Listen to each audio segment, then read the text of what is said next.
Good morning. How are you all? Myself, Dr. Manisha Patel.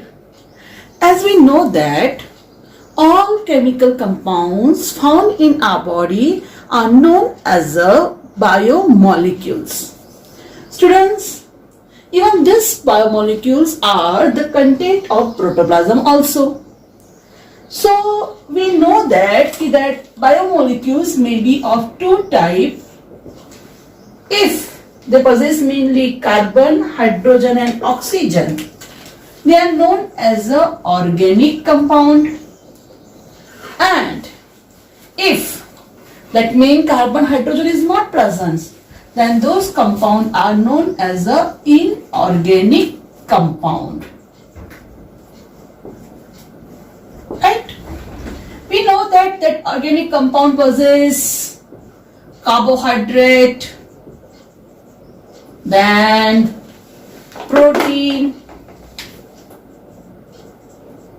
then lipid, then nucleic acid, enzymes, right?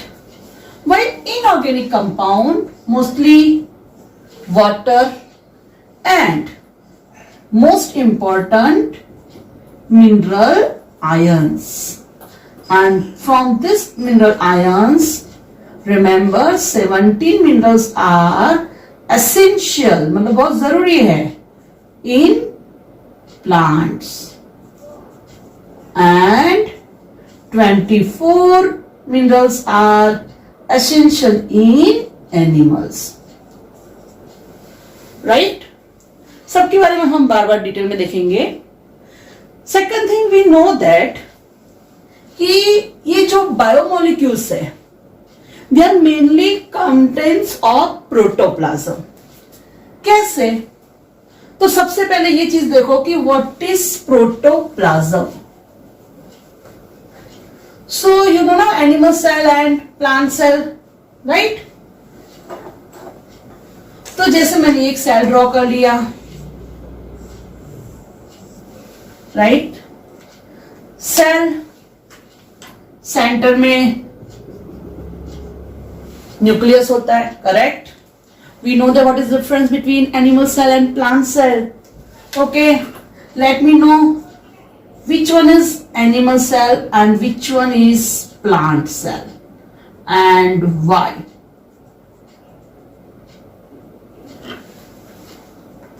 Okay, cell whatever it may be, either animal and plant, but it possesses nucleus. So this is animal cell and this is plant cell. Because that animal cell possesses only plasma membrane while the plant cell possesses cell wall.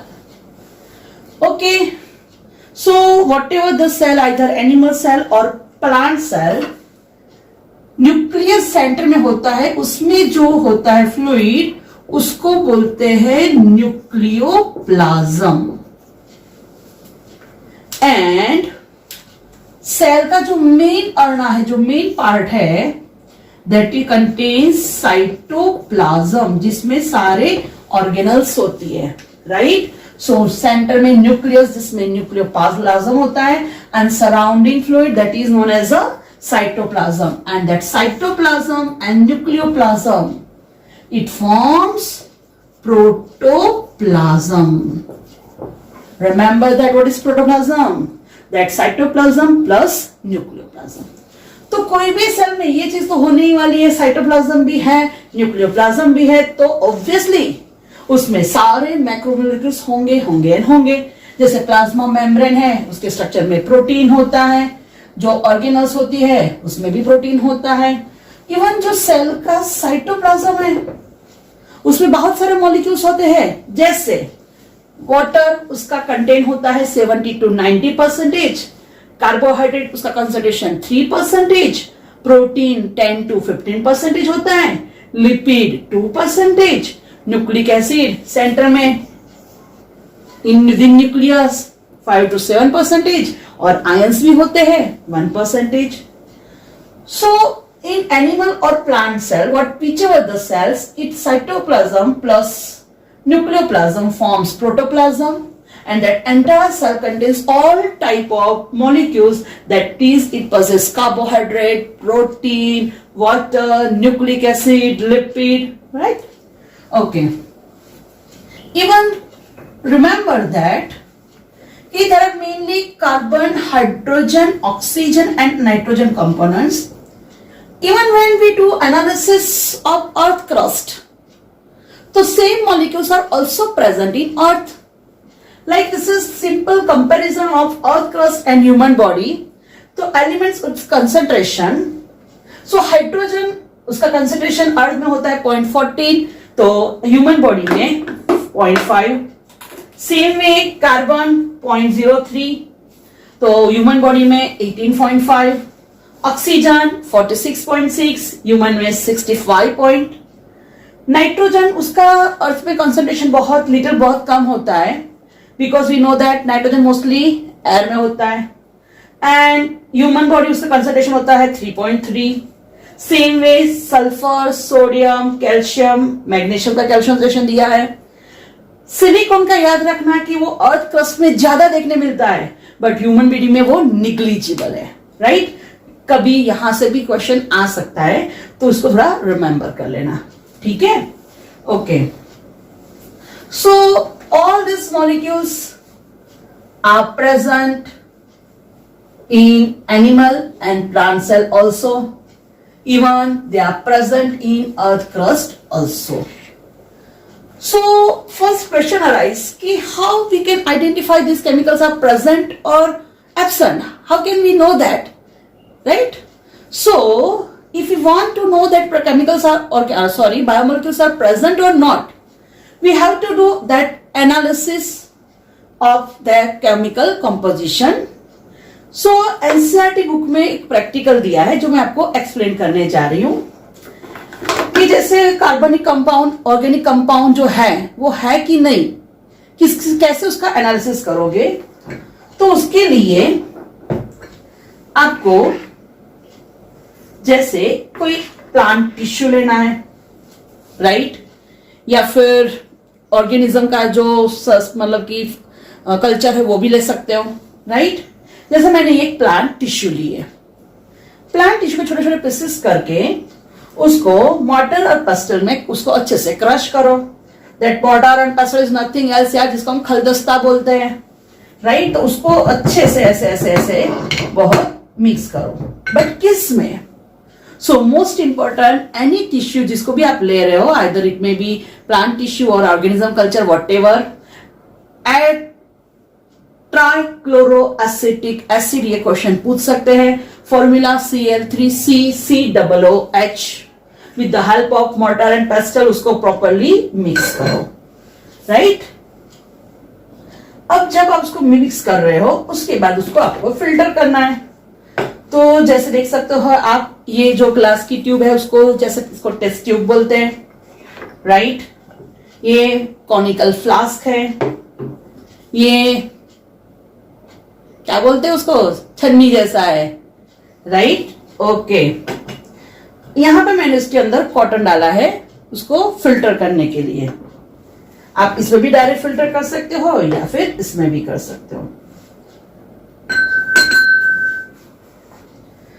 तो mortar और pistol से उसको अच्छे से crush कर रही हूं मैं.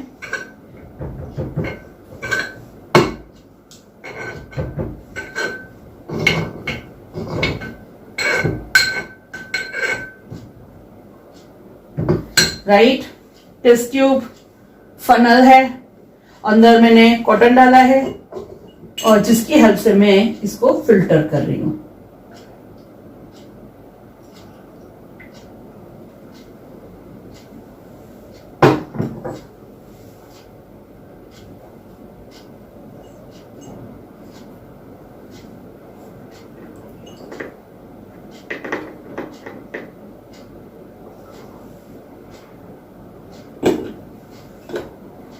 ठीक है,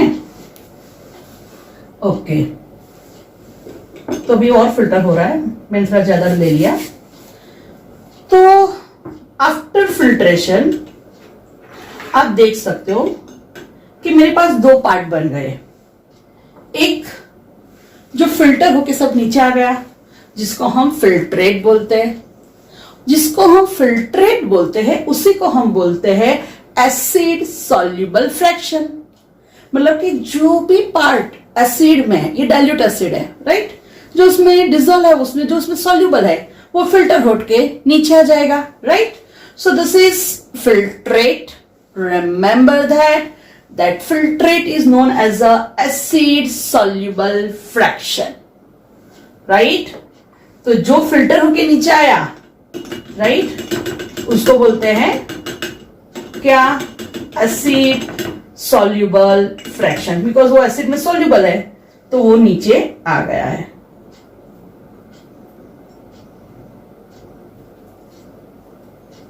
और आप देख सकते हो कि दूसरा जो है कि जो भी फिल्ट्रेट नहीं हो, जिसमें पेस्ट टिश्यूज है सारी, राइट, तो ये जो ऊपर जो बचा,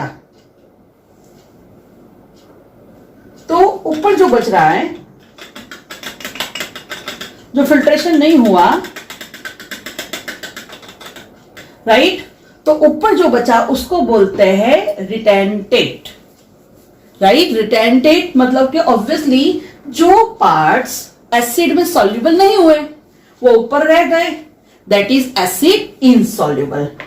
दूसरा मैं एग्जांपल दे दूं, जैसे आप चाय बनाते हो, टी, तो क्या करते हो, मम्मी टी को छन्नी से फिल्टर करती है, राइट। तो जो नीचे आपको टी मिली जिसको आप पीते हो वो क्या हो गया? फिल्ट्रेट। और जो टी है पूरी काली काली काली काली काली, राइट, उसको बोलेंगे रिटेंटेट। समझ में आया? सो ये चीज समझ लो कि what is filtrate and what is retentate, right. जो फिल्टर हो गया उसको बोलते हैं फिल्ट्रेट एंड जो बाकी रहा वो रिटेंटेट। और सेकंड थिंग ध्यान रखना कि what ever the filtrate, right, it is acid soluble fraction, right?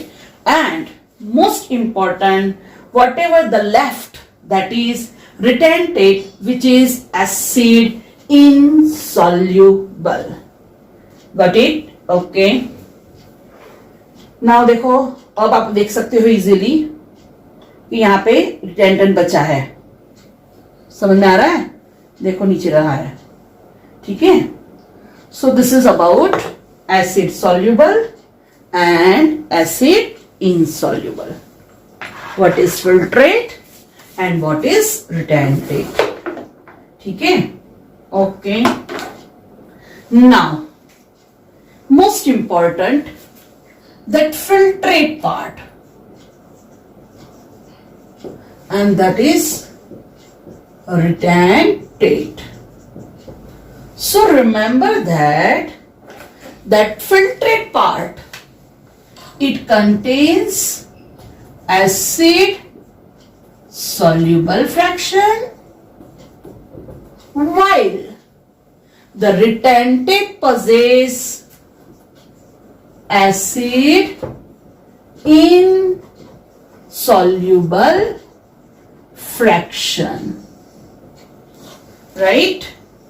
Okay. Now that acid soluble fraction, they are known as micromolecules, right? Or biomicromolecules, and these are known as biomacromolecules. समझ में आया? Acid soluble fraction में जो भी हमें नीचे मिल रहा है, right, they are bio micro, as per its name. Micro means small small and macro means बड़ा बड़ा, तो they are known as a bio macro molecules. Now mostly amino acid, then monosaccharide, then nucleotide, they are example of biomicromolecules. Most important thing to remember that molecular weight of biomicromolecules are 80 to 800 Dalton. Remember that. या फिर कुछ reference book में ऐसा लिखा है less than 1000 Dalton. Right? While the example of biomacromolecules are, as we know that so many amino acids unite by peptide bond and it forms protein. So, protein. So many monosaccharide unites and forms polysaccharide. Same way, मैं next सिखाऊंगी आपको. So many nucleotide unites and forms nucleic acid, right? And mostly its molecular weight is more than 1000 Dalton. अच्छा, कुछ books में more than 10,000 Daltons भी दिया है. But here one exception, and that exception is lipid. Because जो lipid है उसका molecular weight है less, मतलब mostly 800 Dalton. राइट, मैंने गलत नहीं सिखाया है. तुरंत आप बोलोगे मैडम जिसका 800 Dalton हो वो तो माइक्रोमोलिक्यूल है. Right? So even though that lipid, its molecular weight is 800 Dalton, but it is found as a retentate. That is, it is found in acid insoluble fraction. Right? Why?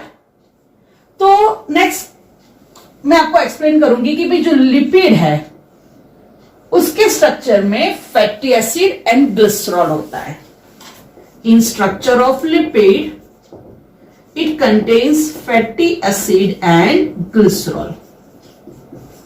तो सबसे पहली चीज आती है कि लिपिड का specific कोई monomer नहीं है. जैसे अगर मैं बात करूं प्रोटीन, तो यू नो ना its monomer is amino acid. When I discuss about polysaccharide, तो you can understand its basic unit और it is a polymer of monosaccharide, और it is monomer of its monomer is monosaccharide. Same way, when we talk about nucleic acid, its monomer is nucleotide. So, one more time remember, protein's monomer is amino acid. Two amino acid unite by peptide bond and they form long polypeptide chain. Polysaccharides, its monomer is monosaccharide. So many monosaccharide unite by glycosidic bond and they form polysaccharide. Same way, nucleic acid, its monomer is nucleotide. So many nucleotide unites and form nucleic acid. Right? So all these are बायोमैक्रोमोलेक्यूल. समझ में आ रहा है ना, बड़े बड़े बन रहे हैं क्योंकि ये छोटे छोटे हैं. ये मोनोमर, ये पॉलीमर, ये मोनोमर, ये पॉलीमर, ये मोनोमर, ये polymer. But that is different. It is different in lipid because its basic unit is fatty acid and glycerol. मतलब कि स्पेसिफिक कोई मोनोमर नहीं है. सेकेंडली, लिपिड के स्ट्रक्चर में जो फैटी एसिड होता है, that fatty acid, it's in its structure, it contains, this is head and this is tail. Now head is polar and tail is non-polar. आपको तो इतना पता है ना, polar that is hydrophilic and non-polar that is correct hydrophobic. Got it? So in structure of fatty acid, that head portion is polar. That is hydrophilic. We know hydrophilic. Hydro means water and philia means love. Love towards water. Just a love towards biology, biolover. Same way, this is hydro lover. that is hydrophilic, but that tail which is non-polar, and non-polar means it is hydrophobic. Hydro means water and phobia मतलब दूर भागना. जैसे majority girls lizard का phobia होता है, right? किसी को cockroach का फोबिया होता है. Same way here that phobia is water. तो due to that non polar tail, when we cross the tissue उसके जो प्लाज्मा मेम्ब्रेन है उसमें भी लिपिड होता है. तो ये जो हाइड्रोफोबिक टेल है उसमें से क्या होता है कि वो वाटर मतलब कि एसिड डाइल्यूट है तो उसमें डिसॉल्व नहीं होता है. उसमें वो डिसॉल्व नहीं होता है तो वो वेसिकल फॉर्म करता है, और वेसिकल फॉर्म करता है इसीलिए वो फिल्ट्रेट नहीं होता है. And we found it as a retentate, that is we found it in a acid insoluble fraction, right? So remember that lipid, its exception, its molecular weight is 800 Dalton, right?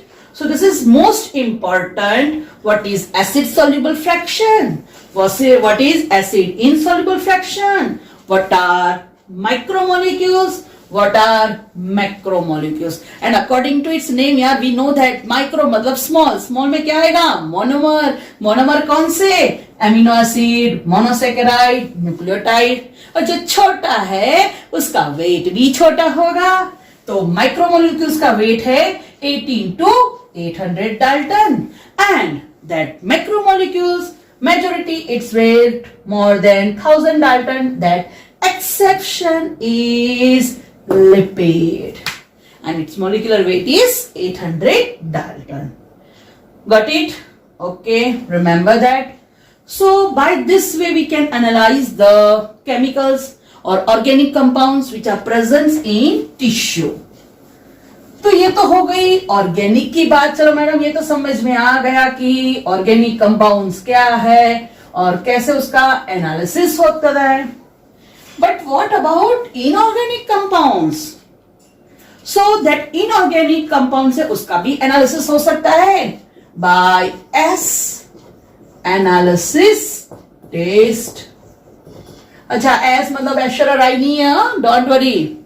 S जिसको हम राख बोलते हैं, right? क्या करना है? तो जैसे ये कोई लीफ है,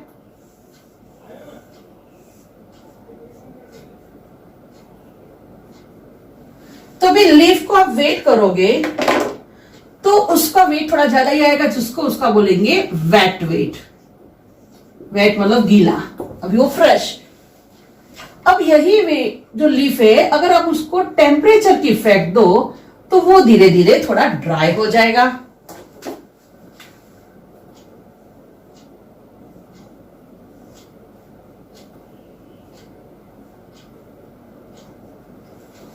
राइट?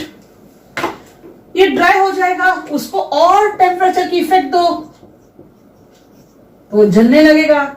और फिर जो बचा एश, दे possess inorganic part, राइट?